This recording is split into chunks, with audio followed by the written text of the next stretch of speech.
धनंजय मुंडेंची आमदारकी रद्द करणाऱ्या याचिकेवर 6 मार्चला आता सुनावणी होणं अपेक्षित आहे। तर याचिकाकर्त्या करुणा शर्मा मुंडे यांनी प्रतिक्रिया देताना सांगितलं की धनंजय मुंडे हे मंत्री होण्याची स्वप्न पाहत असले तरीही त्यांची आमदारकी रद्द होईल आणि येत्या 6 तारखेपासून पुराव्यांसह मुख्य सुनावणीला सुरुवात होणार असल्याचंही करुणा मुंडे यांनी सांगितलेलं आहे। तर निवडणूक प्रक्रियेमध्ये गैरप्रकार झाल्याचा आरोप याचिकेत करण्यात आलेला आहे। या संदर्भात कायदेशीर लढा आपण सुरूच ठेवणार असल्याचं करुणा मुंडे यांनी स्पष्ट केलंय।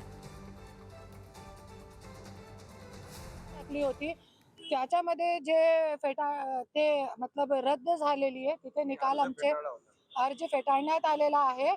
त्याची पण आम्ही अंबेजोगाई कोर्टामध्ये परत आम्ही ते अपील दाखल केलेली आहे। त्याच्यामध्ये पण धनंजय मुंडेला नोटीस बजावण्यात आलेली आहे।